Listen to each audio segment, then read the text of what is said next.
সুষ্ঠুভাবে এসএসসি পরীক্ষা আয়োজনে সব ধরনের প্রস্তুতি সম্পন্ন করা হয়েছে। সকাল 10টা থেকে শুরু হবে পরীক্ষা। বিস্তারিত জানাতে এই মুহূর্তে রাজধানীর মতিঝিল সেন্ট্রাল গভর্নমেন্ট হাই স্কুলে আছেন সহকর্মী শাকির আহমেদ। তেজগাঁও থেকে রাইদুল ইসলাম শুভ। বিএফ শাহিন স্কুল অ্যান্ড কলেজের সামনে আছেন ফারুক ভূঁইয়া রবিন। বরিশাল থেকে অপূর্ব অপু এবং রাজশাহী কলেজিয়েট স্কুল কেন্দ্র থেকে যুক্ত হচ্ছেন শাহিন আলম। সরাসরি প্রথমে যাচ্ছি শাকিরের কাছে। শাকির, চলতি বছরে অর্থাৎ 2025 সালের এসএসসি ও সমমানের পরীক্ষা আজ থেকে শুরু হবে। পরীক্ষাটি 10টা থেকে শুরু হওয়ার কথা রয়েছে। আমরা দেখতে পেয়েছি রাজধানীর যে কেন্দ্রগুলো রয়েছে সেই কেন্দ্রগুলোতে কিন্তু ইতোমধ্যেই পরীক্ষার্থীরা আসতে শুরু করেছেন। যদিও পরীক্ষার এখনো পর্যন্ত 2 ঘন্টা বাকি, তারপরেও এখনই কিন্তু পরীক্ষার্থীরা আসতে শুরু করছেন। পাশাপাশি আমরা দেখতে পেয়েছি অভিভাবকদেরও একটি ভিড়ও কিন্তু রয়েছে কেন্দ্রগুলোর সামনে। যদি বলতে যাই, এবার এসএসসি ও সমমানের পরীক্ষায় 11টি শিক্ষা বোর্ড অর্থাৎ কারিগরি ও মাদ্রাসা শিক্ষা বোর্ড সহ 11টি শিক্ষা বোর্ডে কিন্তু 19,28,000 পরীক্ষার্থী অংশগ্রহণ করছে। অর্থাৎ প্রায় 20 লাখ পরীক্ষার্থীর অংশগ্রহণে একটি পাবলিক পরীক্ষা। এটি আসলে দেশের সবচেয়ে বড় পাবলিক পরীক্ষা। সুতরাং এই পাবলিক পরীক্ষাকে কেন্দ্র করে সব ধরনের প্রস্তুতি সেটি কিন্তু ইতোমধ্যেই সম্পন্ন করা হয়েছে বলে জানানো হয়েছে বোর্ডের পক্ষ থেকে। পাশাপাশি আমরা যে কটি কেন্দ্রে ঘুরেছি এবং যে কেন্দ্রগুলোতে গত 2 থেকে 3 দিন ধরে আমরা খবর সংগ্রহ করেছি, প্রতিটি কেন্দ্রেই দেখতে পেয়েছি আমরা যে শতভাগ প্রস্তুতি সম্পন্ন। সবশেষ প্রশ্নপত্রটি আসলে সরকারি ব্যবস্থাপনায় গোপনীয়তার সঙ্গে কেন্দ্রে পৌঁছার যে পালা সেটি বাকি। এবার কিন্তু শিক্ষার্থীদেরকে পরীক্ষা শুরুর 30 মিনিট আগে তাদের কেন্দ্রে প্রবেশ করতে হবে। পরবর্তীতে তারা 30 মিনিট পর তাদের যে সেই সেটটি নির্ধারিত হবে এবং সেই সেট নির্ধারিত হওয়ার পরে কিন্তু তারা তাদের যে পরীক্ষার কার্যক্রম সেটি শুরু করবেন। এই শিক্ষা উপদেষ্টাও কিন্তু রাজধানীর বেশ কয়েকটি কেন্দ্র পরিদর্শন করবেন বলে আমাদেরকে খবর জানানো হয়েছে। তো এখন পর্যন্ত কোনো ধরনের অপ্রীতিকর সংবাদ ছাড়াই এবছরের এসএসসি ও সমমানের পরীক্ষা শুরু হতে যাচ্ছে। খবর জানাতে আরও আছেন আমাদের সঙ্গে রাজধানীতে তেজগাঁয়ে আছেন সহকর্মী রাইদুল শুভ। সরাসরি চলে যাচ্ছি তার কাছে। শাকির, আপনি যেমনটা জানাচ্ছেন যে আজকে কিন্তু যেহেতু প্রথম দিন এসএসসি পরীক্ষা শুরু হচ্ছে, তাই আসলে অনেকটা আগে ভাগেই এই যারা পরীক্ষার্থী রয়েছেন তারা এই কেন্দ্রে আসা শুরু করেছেন। এবং যেমনটা প্রতিবারের মতো এবারও কিন্তু ঢাকা মেট্রোপলিটন ট্রাফিক বিভাগের পক্ষ থেকে, ট্রাফিক পুলিশের পক্ষ থেকে কিন্তু এই শিক্ষার্থীদের দ্রুত কেন্দ্রে পৌঁছে দেওয়া সহ রাস্তার যানজট নিরসন সহ বেশ কয়েকটি পদক্ষেপ কিন্তু তারা হাতে নিয়েছে। এবং আমি যেহেতু আছি তেজগাঁ জোনে কিন্তু ইতিমধ্যে 3টি কুইক রেসপন্স টিমের 15 জন সদস্য কাজ করছে। তার মধ্যে মোটরসাইকেল সহ তাদের যেই প্রশাসনের যে গাড়িগুলো ব্যবহার করবে ঠিক মতো যেন সময় মতো কেন্দ্রে পৌঁছে দেওয়া বা যদি প্রবেশপত্র ভুলে যান শিক্ষার্থীরা, সেক্ষেত্রে তারা তাদেরকে সহযোগিতা করবেন। আমরা যেমনটা দেখতে পাচ্ছি যে আসলে একটু আগে ভাগে আসাই শেষ মুহূর্তের প্রস্তুতিটা সেরে নিচ্ছে না শিক্ষার্থীরা। এবং এবার যেমনটা আসলে বলা হচ্ছে যে ডিএমপির পক্ষ থেকে কিন্তু পরীক্ষা কেন্দ্রের 200 গজের মধ্যে এবার কাউকে থাকতে দেওয়া হবে না বলে ডিএমপির পক্ষ থেকে একটি বিজ্ঞপ্তি দেওয়া হয়। এবং সেই বিজ্ঞপ্তিতে বলা হয় যে যদি 144 ধারার কথা কিন্তু উল্লেখ করা হয়েছে এই প্রতিটা পরীক্ষা কেন্দ্রের 200 গজের মধ্যে এই এলাকাগুলোতে। এবং যে বিষয়টি আসলে বলছিলাম যে প্রথম পরীক্ষা সকলের একটা চোখে মুখে দেখা যাচ্ছে কিছুটা চিন্তার একটি ভাব রয়েছে, যেহেতু প্রথম পরীক্ষা হচ্ছে এবার। এবং বর্তমান যে অন্তর্বর্তী সরকারের অধীনে এই প্রথম কিন্তু এসএসসি পরীক্ষা অনুষ্ঠিত হতে যাচ্ছে। শিক্ষার্থীরাও বেশ যেহেতু এবার সেই ছাত্র আন্দোলনের পুরো পরে এটাই আসলে প্রথম পরীক্ষা অনুষ্ঠিত, সেই জন্য আসলে অনেকেই খুশি আমরা যেমনটি শুনছিলাম। তো এই ছিল আমার কাছে তেজগাঁ এলাকা থেকে সবশেষ। আমরা একটু তেজগাঁর অপর একটি কেন্দ্রে যাব, সেখানে আছেন আমাদের সহকর্মী ফারুক ভূঁইয়া রবিন। আমি এই মুহূর্তে রাজধানীর সিভিল এভিয়েশন স্কুল অ্যান্ড কলেজে আছি।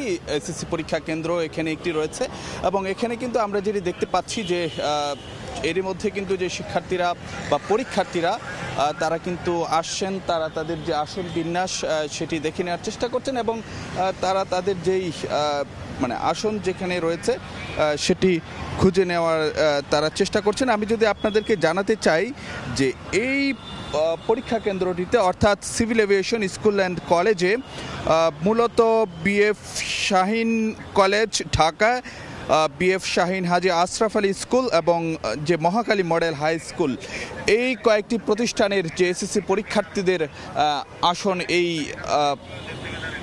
Civil aviation school and college পরীক্ষা কেন্দ্রে রয়েছে। কিন্তু আমরা যদিও জানি যে সকাল 10টা নাগাদ পরীক্ষা শুরু হবে, কিন্তু এরই মধ্যে বিভিন্ন যে পরীক্ষার্থীরা রয়েছেন তারা কিন্তু চলে এসেছেন এবং তাদের সঙ্গে যারা অভিভাবক রয়েছেন তারাও কিন্তু এখানে রয়েছেন এবং এই পরীক্ষার্থীরা তারা কিন্তু যে শেষ সময়ের যে প্রস্তুতি সেটি আসলে যে সেরে নেওয়ার চেষ্টা করছেন। এবং আপনাদেরকে যদি জানাতে চাই, আজকে কিন্তু যে 19 লাখের বেশি পরীক্ষার্থী তারা এই পাবলিক পরীক্ষা অর্থাৎ এসএসসি পরীক্ষায় তারা অংশ নিতে যাচ্ছেন এবং তারই ধারাবাহিকতায় আমরা এতক্ষণ রাজধানীর খবরাখবর জানছিলাম। আমরা একটু রাজধানীর বাইরের খবরাখবর জানার চেষ্টা করব। আমাদের সহকর্মী অপুর সঙ্গে যুক্ত হব, তিনি রয়েছেন বরিশালে। জানাবেন সেখানকার খবরাখবর। রাজধানী ঢাকার মতোই আজ সারা দেশে একযোগে এসএসসি সমমানের পরীক্ষা শুরু হবে। নির্ধারিত সময় সকাল 10টা। আমি আছি বরিশাল শহরের ব্রজভবন স্কুলের সামনে। বরিশাল শিক্ষা বোর্ডের অধীনে এবছর এই পরীক্ষায় 84,303 জন পরীক্ষার্থী অংশ নেবেন বলে জানিয়েছেন বরিশাল শিক্ষা বোর্ডের চেয়ারম্যান প্রফেসর মোহাম্মদ ইউনুস। সকাল 10টায় পরীক্ষা শুরু হবে, তবে তার আগেই এখন সকাল 8টা বাজে। 8টার পরপরই আমরা দেখেছি যে বিভিন্ন শিক্ষার্থীরা এবং অভিভাবকরা স্কুলের সামনে এসে, পরীক্ষা কেন্দ্রের সামনে এসে তারা জড়ো হয়েছেন। বরিশাল বিভাগের 6 জেলায় এবার 1491টি বিদ্যালয়ে মোট পরীক্ষার্থী, যেটি বরিশাল শিক্ষা বোর্ড থেকে জানানো হয়েছে 84,303 জন। এর মধ্যে ছাত্র রয়েছে 39,335 জন এবং ছাত্রী রয়েছে 44,968 জন। এবং বরিশাল শিক্ষা বোর্ড থেকে আরও জানানো হয়েছে মোট 194টি পরীক্ষা কেন্দ্র রয়েছে এবং এই পরীক্ষা যাতে সুষ্ঠু নির্বিঘ্নভাবে হয়, নকলমুক্ত হয়, তার জন্য একটি বিশেষ কন্ট্রোল রুমের পাশাপাশি 16টি ভিজিলেন্স টিম এই পরীক্ষাটি, গোটা পরীক্ষাটির কার্যক্রম তারা তদারকি করবে এবং 24টি কেন্দ্রকে ঘিরে গণবিজ্ঞপ্তি প্রকাশ করেছে বরিশাল নগর পুলিশ। তারা জানিয়েছে, বরিশাল মেট্রোপলিটন পুলিশের কমিশনার মোহাম্মদ শহীদুল ইসলাম জানিয়েছেন, পরীক্ষা কেন্দ্রের 200 গজের মধ্যে কোনো ধরনের কোনো সভা সমাবেশ এবং কোনো বাদ্যযন্ত্র বাজানো যাবে না। সবকিছু মিলে পরীক্ষার প্রস্তুতি এর অনেক আগে থেকেই সম্পূর্ণ করেছে পরীক্ষা গ্রহণকারীরা এবং শিক্ষার্থীরাও বলছে তারা দীর্ঘদিন পর্যন্তই তারা পরীক্ষা দেবার জন্য সব ধরনের তাদেরও মানসিক প্রস্তুতি সম্পন্ন হয়েছে। বরিশাল শিক্ষা বোর্ডের আমি খবর জানাচ্ছিলাম। আমরা যেতে চাই রাজশাহীতে আমাদের সহকর্মী শাহিন রয়েছে, তার কাছে রাজশাহী বোর্ডের খবরাখবর।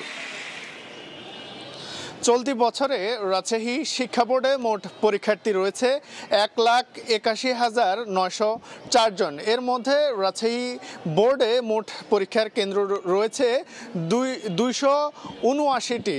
আমরা এই মুহূর্তে রাজশাহী মহানগরীর কলেজিয়েট স্কুল কেন্দ্রে রাজশাহী কলেজিয়েট স্কুল কেন্দ্রে অবস্থান করছি। এখন 8টা বেজে 8টা পার হয়েছে, তবে এখন পর্যন্ত কোনো পরীক্ষার্থী এখন পর্যন্ত পরীক্ষা কেন্দ্রে আসে নাই, কারণ পরীক্ষা শুরু হবে সকাল 10টা নাগাদ। সারা দেশের ন্যায় রাজশাহীতেও একযোগে এই পরীক্ষা অনুষ্ঠিত হবে। আমরা খোঁজ নিয়েছি, রাজশাহী শিক্ষা বোর্ডের সঙ্গে আমরা যোগাযোগ করেছি। সংশ্লিষ্টরা আমাদেরকে জানিয়েছেন রাজশাহী মহানগরীর মধ্যে মোট 27টি কেন্দ্র রয়েছে। এই 27টি কেন্দ্রে সকাল 10টা নাগাদ বাংলা পরীক্ষার মধ্য দিয়ে এই পরীক্ষা শুরু হবে এবং বোর্ড সংশ্লিষ্টরা আমাদেরকে জানিয়েছেন সবগুলো কেন্দ্রে তারা সকল ধরনের প্রস্তুতি তারা সম্পূর্ণ রেখেছেন। যখন পরীক্ষা তারা আশা করছেন যে সুষ্ঠুভাবেই কিন্তু এই পরীক্ষাটি অনুষ্ঠিত এবং যথারীতি রাজশাহীর অন্যান্য কেন্দ্রগুলো আমরা দেখেছি যে সব ধরনের প্রস্তুতি তারা সম্পূর্ণ রেখেছেন। তো এ ছিল আমার কাছে মাধ্যমিক স্কুল সার্টিফিকেট পরীক্ষার রাজশাহী বোর্ডের থেকে সর্বশেষ খবর। কিছুক্ষণ পরে শুরু হবে এসএসসি পরীক্ষা এবং সেই পরীক্ষা ঘিরে নানা রকম খবরাখবর জানাতে সরাসরি দেশের বিভিন্ন প্রান্তের কেন্দ্র থেকে যুক্ত ছিলেন সহকর্মীরা।